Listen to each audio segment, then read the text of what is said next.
यहाँ पे बावजूद इसके कि उन्होंने अच्छे टोटल पे रोक दिया था केकेआर को, जो टीम है मुंबई की वो इतने स्कोर्स भी चेज नहीं कर पाई। आई थिंक शर्म की बात है कि इतना छोटा टोटल भी चेज नहीं कर पाई। और जब आप हारते हैं और जब नीचे लगे होते हैं तो फिर ऐसे ही खेल होता है। जैसे आज हमने देखा तो आपका वो कॉन्फिडेंस पता नहीं कहाँ गायब हो गया इस टीम का। और देखिए अगर वहां पर केकेआर की बात करें तो 169 बनाए थे इन्होंने पहले बैटिंग करते हुए।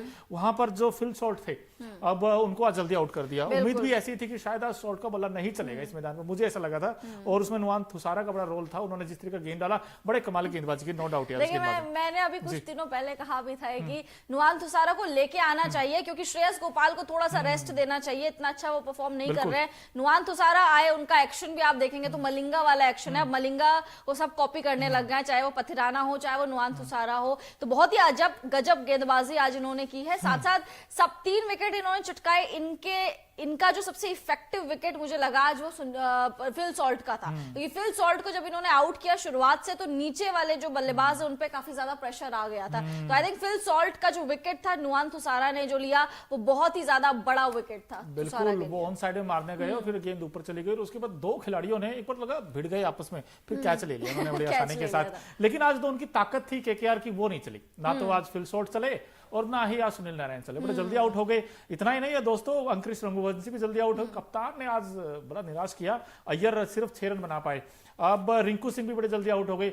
लेकिन 2 ऐसे खिलाड़ी, एक वेंकटेश अय्यर और एक मनीष पांडे, इन्होंने वैसे भी हमारे साथ पांडे हैं आज तो बड़े खुश होंगे मनीष पांडे की बैटिंग देखकर। 42 बनाए 31 बॉल में और इनको बड़ा मुश्किल चांस मिला। देखिए पहला ही मैच खेल रहे थे मुंबई के लिए आईपीएल 2024 का। पहले तक तो दिल्ली कैपिटल्स का हिस्सा थे, इस बार इंपैक्ट प्लेयर के रूप में आए थे। केकेआर की उन्होंने शोभा बढ़ाई थी और केकेआर की शोभा उन्होंने इस तरीके से बढ़ाई कि भाई अच्छे खासे रन उन्होंने बना दिए थे। उनकी और वेंकटेश अय्यर की पार्टनरशिप ही थोड़ा बहुत सम्मानजनक स्कोर तक लेके गई थी केकेआर को। अदरवाइज केकेआर इससे पहले ही सिमट जाती, बट वो जो आंद्रे रसल और वेंकटेश अय्यर के बीच में रनआउट वाला जो सिनेरियो बन गया था, कंट्रोवर्शियल सिनेरियो बन गया था, उसने सभी का ध्यान अपनी तरफ केंद्रित किया। हालांकि सेल्फिश मान रहे थे। ये वाला मुझे पता है मोनू कैसे लगा कि जब वेंकटेश अय्यर ने उनको रन नहीं लेने दिया, धोनी और डैरल मिचेल वाला वो याद आ गया कि भाई रनआउट एक तरफ धोनी खड़े हुए हैं जो डैरल मिचेल को आने ही नहीं दे रहे और दूसरी तरफ ये वेंकटेश खड़े हैं जो रसल को आने नहीं दे रहे। क्योंकि अगर मेरे ओपिनियन में अगर रसल वहां पे होते, रसल रनआउट नहीं होते, वेंकटेश खड़े थे, वो कुछ भी नहीं कर रहे थे, वो दूसरा रन लेने को भी नहीं दौड़े। अगर रसल होते तो मेरे ओपिनियन में 10 से 20 रन एक्स्ट्रा बन सकते, 200 प्लस भी हो सकते थे। बैटिंग करते हैं बिल्कुल बन सकते थे। लेकिन फिर भी दोस्तों जो मर्जी कहे आप भाई 170 और इस वानखेड़े की पिच पर ये तो बनने चाहिए थे भाई, ये तो भी जस्टिफाई नहीं किया बैटिंग के साथ, खासकर मुंबई इंडियंस ने। अब मुंबई इंडियंस जब 170 का टारगेट चेज करने आई तो हमें लगा था कि यार बड़ा अच्छा क्रिकेट खेलेगी।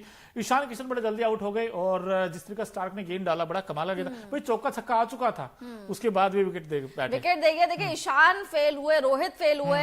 हम देख रहे थे जब बल्लेबाजी तो 71 पे इनके 6 विकेट जा चुके थे, 6 विकेट इनके 71 पे जा चुके थे। तो बहुत ही ज्यादा टर्निंग पॉइंट था। उसके बाद सूर्य भाऊ आए, सूर्य भाऊ ने भी कोशिश करी, अपनी थोड़ा सा संभालने की कोशिश करी, अर्धशतक इन्होंने लगाया। फाइनली इनका तो ऑड इवन वाला चलता है वैसे भी, इवेंट डेज में चलता है। लेकिन इनका क्या किया जाए, इनका तो ऑड इवन वाला भी नहीं है। रोहित तो बड़े जल्दी आउट हो गए और जिसकी हम बात करें नुआन थुसारा, आज इनको बड़ा मौका मिला, उस अपॉर्चुनिटी को बड़े अच्छे से निभाया भाई। 4 ओवर में सिर्फ 42 रन जरूर पड़े लेकिन 3 विकेट बड़े इंपॉर्टेंट निकाले। जो ऊपर के बैट्समैन है उनको आउट किया जिन्होंने। इनमें सबसे ज्यादा इफेक्टिव अगर मैं विकेट बोलूंगी तो वो फिल सॉल्ट का था, क्योंकि फिल सॉल्ट अगर चलते तो शायद बहुत बड़ा अच्छा खासा चलते और जो स्कोर है वो काफी ज्यादा बड़े हो जाते। नमन धीर आज वैसे ये भी नमन नाम है, मन जीत नहीं पाए, सिर्फ गहराई बनाई इन्होंने। और ये हमें लगा था कि एक आउट होने के बाद आए थे, लगा था इनिंग को पेस करेंगे।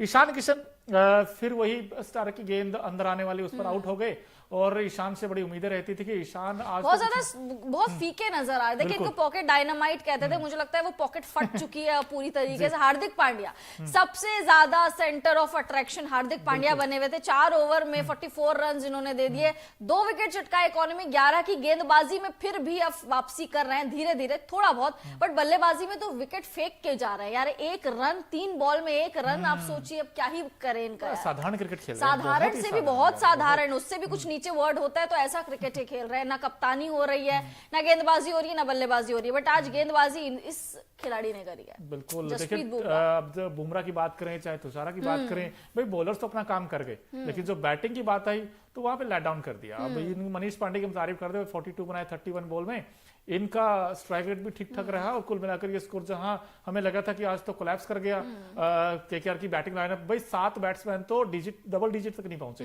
उसमें सिर्फ 3 ही बैट्समैन थे, एक अंकुश रघुवंशी जो यंग टैलेंट, उन्होंने सिर्फ 13 रन बनाए उन्होंने भी, लेकिन वो डबल डिजिट पार कर गए। रिंकू सिंह का मोनू ये हो गया बहुत ज्यादा लो ऑन कॉन्फिडेंस हो गया जब से उनका नाम नहीं आया स्क्वाड में, मतलब रिजर्व के तौर पे नाम आया, बहुत ज्यादा लो ऑन कॉन्फिडेंस हो गए और केकेआर उनको अब ऊपर मौका दे रही है। अब चिड़िया चुग गई खेत, ठीक है, आप 25 तक स्क्वाड में हेरफेर कर सकते हैं, बट इतना लेट मौका दे रही है। पिछले साल आपको याद होगा आंद्रे रसल से ऊपर बल्लेबाजी करने आते थे रिंकू सिंह, बट इस बार रसल के नीचे आ रहे हैं। जब आपके पास मौका भी है रिंकू सिंह को ऊपर भेजने का, तब भी आप रिंकू को ऊपर नहीं भेज रहे। आई थिंक वो खिलाड़ी का कॉन्फिडेंस जो है कहीं ना कहीं लो कर देते हैं और वो उनकी बल्लेबाजी में दिख रहा है, क्योंकि मुझे याद है पिछले साल और इस साल भी शुरुआत में जैसा ये खेलते थे अलग कॉन्फिडेंस नजर आता था। रिंकू सिंह जब भी आते थे तो बाउंड्री लगाते थे या छक्का लगाते थे।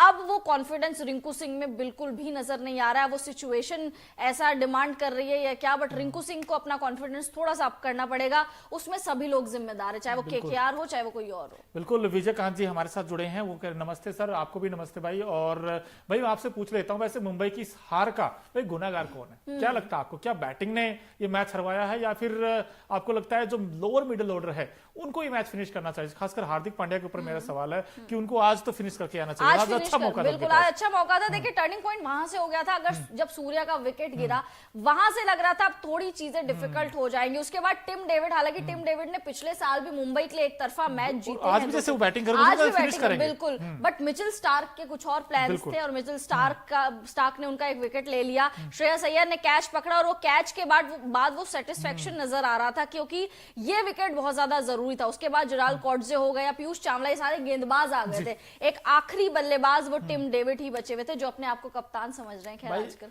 जो मर्जी कहें, लेकिन मुंबई की जो हम बात कर रहे थे ना प्री मैच शो में भी, कि मुंबई की सबसे बड़ी कमजोरी तो ये है कि वो अपने पावर प्ले में विकेट्स गवा देती है। और आज भी कुछ ऐसा ही हुआ कि वो 50 रन नहीं बनाए उन्होंने 6 ओवर में, तब से उससे पहले 3 आउट हो गए थे। आज भी वही दिक्कत है कि 3 आउट हमेशा हो जाते हैं पावर प्ले में ही। शायद हो सकता है यही हार का सबसे बड़ा कारण है। और इस सीजन में ऐसा नहीं, पहली बार है, बहुत बार जो पावर प्ले में विकेट्स खोते हैं यही सबसे बड़ा रीजन है, मुझे ऐसा लगा हार का। बिल्कुल, देखिए हार का रीजन ऑब्वियसली ये, और सोचिए 71 पे ये 6 विकेट्स डाउन थे, तो अब कहां से इसके बाद आप मैच पलटोगे? इतना छोटा टोटल है, आप अपने घर पे खेल रहे हो। मुंबई को वैसे भी जब बाहर जाती है तो होम सिकनेस हो जाती है, बट आज तो अपने घर पे और बहुत मैचेस बाद अपने घर पे खेल रहे थे ये लोग, उसके बावजूद इतने छोटे टोटल को आप चेज नहीं कर पाए।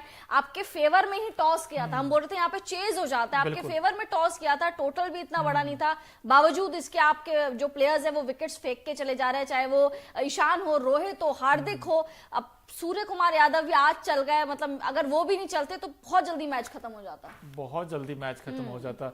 लेकिन दोस्तों भाई वानखेड़े का मैदान हो और वहां पर अगर आप रंग ना देखें, ऐसा हो नहीं सकता। एक बल्लेबाज ऐसा भी था जिसने सबका दिल जीता है आज, और हमारा खास सेगमेंट है Okinawa effective player of the match कौन है, क्योंकि ओकिनावा की जो स्कूटी है वो बड़ी शानदार देती है माइलेज आपको और बड़ी दमदार है वो स्कूटी। अगर आप खरीदें कई कलर्स में भी आती है, लेकिन कॉस्ट इफेक्टिव है। तो ऐसे ही हमारा सेगमेंट है Okinawa effective player of the match कौन है, देख लेते हैं भाई आज के मैच में। ये खिलाड़ी बड़ा खास है और आउट द बॉक्स आए वैसे ये, क्योंकि उम्मीद नहीं थी कि वेंकटेश अय्यर आकर 70 रन बना देंगे इस बैटिंग में। 70 रन बना देंगे, 70 बना दिए बिल्कुल। 52 बॉल्स में 134 का अमेजिंग स्ट्राइक रेट, 6 चौके और 3 छक्के लगाए, लेकिन चौके जितनी गेंदें एक ओवर में होती उतने ही लगाए, बिल्कुल उतने ही लगाए। और वेंकटेश अय्यर उस तरीके से फीके नजर आ रहे थे शुरुआती, अगर आप मैचेस देखेंगे आईपीएल 2024 के, फीके नजर आ रहे थे, बट आई थिंक इन्होंने भी अपना गेम अप करा है। आज भले ही कम मतलब ज्यादा बॉल्स ले लिए, बट विकेट इस तरीके का, विकेट बहुत ज्यादा स्लो था। इस विकेट में आई थिंक वेंकटेश अय्यर की पारी बहुत ज्यादा इफेक्टिव हुई, इन्हीं की बदौलत केकेआर थोड़ा सा सम्मानजनक स्कोर तक पहुंचा, अदरवाइज केकेआर बहुत पहले ही रन मतलब पूरा ऑल आउट हो जाता है। नहीं, नो डाउट यार, साहसी पारी है। जब आपके एक एंड से विकेट गिरते हैं और फिर आप अकेले रह जाते हैं, तो फिर उस तरीके से कैसे कंट्रोल करना है गेम को, भाई आज इन्होंने दिखा दिया। जिस तरीके की बैटिंग उन्होंने की है, बीच बीच में चौके भी लगाए इन्होंने, भाई 52 में 17 रन बना के दे दिए। ये जब 70 रन हट जाए तो फिर क्या स्कोर बचेगा, फिर क्या स्कोर, वही मैं बोल रही हूं, सोचने वाली बात है। तो आई थिंक इन्होंने बड़ी आउटस्टैंडिंग बैटिंग की है। अब देखते हैं कि भाई जब वानखेड़े का मैदान हो तो वहां पर स्पोर्ट बड़ा मतलब मुंबई को, चाहे एमआई के जो फैंस हैं वो भर भर के आए हुए थे। और दोस्तों अगर आपने कुछ मिस कर दिया हो तो हमारा एक और खास सेगमेंट है, उसका नाम है Okinawa colourful moment of the match. क्या क्या है भाई वो भी देख लेते हैं। जब 7 से 8 कलर में स्कूटी आती है तो कलरफुल मोमेंट भी हमारे कुछ खास ही है। हमारे जो बिहाइंड द सीन ये देखिए तुषार देशपांडे, माफ कीजिए तुषार, नुआन तुषारा ये जब विकेट्स लेते हैं तो अपने दोनों हाथ ऊपर कर लेते हैं, कुछ ऐसा ही था। और ये मुंबई का जो फैंस हम दिखा रहे थे, और ये हार्दिक वर्सेस श्रेयस अय्यर, आज बाजी मार गया ये। बिल्कुल। देखिए मुझे बहुत ज्यादा मजा आ रहा है कलरफुल मूवमेंट देख के, मतलब बहुत ज्यादा एक्साइटमेंट रहती है, बहुत ही ज्यादा एक्साइटमेंट रहती है। बिल्कुल। और देखिए हमें जब टॉस हुआ था, दोनों कैप्टन उस वक्त थे, हमें लगा था कि भाई हाथ तो हार्दिक बाजी मारेंगे, लेकिन वो मार नहीं पाए। और कहीं ना कहीं भाई सोचना पड़ेगा मुंबई के थिंक टैंक को भी, और ना सिर्फ कैप्टन को बल्कि पूरी टीम को। भाई ये जो टुकड़ों में परफॉर्मेंस आती है उससे तो काम चलेगा नहीं। हम हमेशा कहते हैं कि आज जब तक बैट्समैन रन नहीं बनाएंगे और गेंदबाज विकेट नहीं लेंगे तब तक आप मैच नहीं जीतेंगे। आज बट इनकी गेंदबाजी अच्छी हुई, ये एक अच्छी चीज है कि इनकी गेंदबाजी